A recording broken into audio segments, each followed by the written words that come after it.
bonjour à tous. Cette fois, une réaction aux propos de Monsieur Bruno Le Maire. Monsieur Bruno Le Maire, qui tient un double discours, comme on est habitué d'entendre de la part des politiques gauche comme droite, tous ceux qui nous ont gouvernés malheureusement depuis 40 ans, il nous explique, il nous fait croire qu'il est contre le rachat du groupe Carrefour par le Canadien.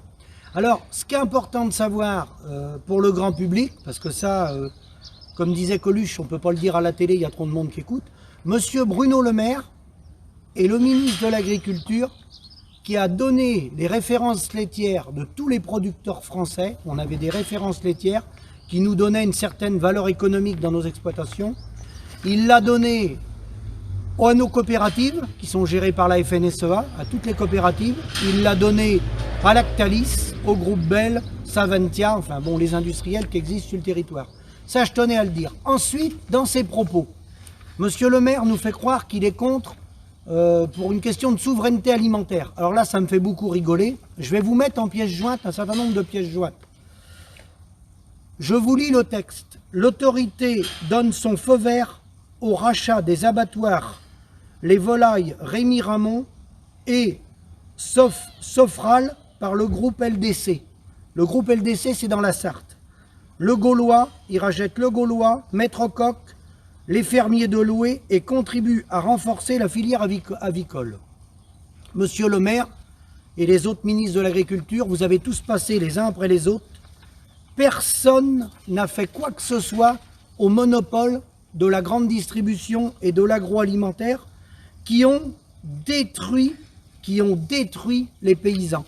On a laissé le groupe LDC, qui était des amis à l'origine de Monsieur Fillon, parce que ces gens-là ont démarré dans la Sarthe, on les a laissés monter un empire et exploiter les producteurs de volailles en France, puisqu'on est dans des situations d'oligopole. Ils détiennent la quasi-majorité des abattoirs et c'est le numéro 1 européen de la volaille. Je vous fais une autre citation, puisque Monsieur Le Maire a été ministre de l'Agriculture. Il a dû également oublier, alors il n'était pas ministre à ce moment-là, mais le groupe Yoplait, qui était une marque qui appartenait à Sodial, a été vendu à General Mills, l'américain. Aucun homme politique s'est effrayé qu'on vendait un fleuron français aux Américains. Ça n'empêchait personne de dormir. Ça a effrayé aucun politique, notamment dans la région des Pays de la Loire. Moi, je suis du Maine-et-Loire. Lorsque le groupe Terre Élevage a vendu sa branche Elivia, chaîne de découpe, à un Irlandais, ça n'empêchait personne de dormir. Maintenant, j'arrive à Monsieur Bigard. Je vous mets en pièces jointes Copper les Bigard, qui sont les deux mastodontes de l'industrie porcine. Voilà, en effet, ils détiennent un nombre relativement important d'abattoirs, donc situation de monopole. En viande bovine, je vous mets en pièces jointes, vous pouvez voir, j'ai les feuilles sous les yeux, les abattoirs, un secteur concentré et dominé par le groupe Bigard. Le groupe Bigard qui fait plus de 60% de la vache de réforme en France. Donc, lorsque vous donnez des leçons en disant « nous sommes contre le rachat du groupe Carrefour », en fait, vous faites diversion. Je continue, je mets en pièces jointes la dernière nouvelle en date, rachat des coopératives du groupe coopératif InVivo. Je vous mets en pièces jointes l'organigramme d'InVivo qui rachète le privé, le plus gros privé de France, le groupe Soufflet, qui commercialisait des céréales. Il vend au groupe coopératif InVivo.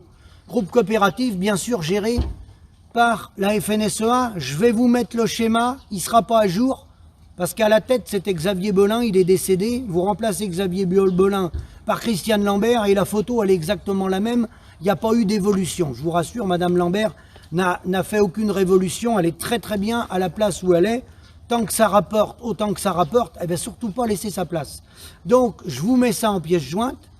Et donc, comment voulez-vous, sérieusement, défendre les paysans lorsque vous acceptez des concentrations d'agroalimentaire telles que je viens de vous les citer, de la transformation et de la distribution, validées par tous les politiques. Car les politiques financent le syndicat marche main dans la main avec la politique, c'est la cogestion au détriment des éleveurs. Et malheureusement, il y a 2 morts par jour à cause de cette politique. qui normalement, dans les traités européens, il doit y avoir la libre circulation des biens, des hommes, des marchandises, mais pas de situation dominante d'oligopole. On doit être dans la libre circulation, donc la concurrence. Et là, c'est pas la concurrence, parce qu'ils détiennent quasiment tous les abattoirs. Hein. Alors quand quelqu'un détient 70 ou 80% des abattoirs, je vous invite à vous poser la question, beaucoup d'entre vous avez une voiture. Imaginez-vous si demain, il y a environ 6500 contrôles techniques en France. Imaginez-vous demain, un groupe, par exemple le groupe Renault ou Peugeot ou Monsieur Michelin, il met la main sur 85% des contrôles techniques en France. Est-ce que vous pensez que le coût derrière des contrôles techniques, qui est en rapport avec l'État, parce que c'est un bras de l'État, une partie des choses, des taxes vont à l'État, est-ce que vous croyez que les contrôles techniques vont rester indépendants s'il y a un groupe qui a 85 ou 90% des contrôles techniques en France? Bien sûr que non. Et bien nous, c'est ce qu'on nous a fait en agriculture. Donc bravo Monsieur le maire, continuez vos mensonges, mais c'est une grande continuité. Hein. Ceux qui ont été avant vous étaient pareils, mais avoir le culot de dire que vous êtes contre le départ du groupe Carrefour, alors que vous avez fait tout l'inverse pour assassiner les paysans, bravo Monsieur le maire. À bientôt.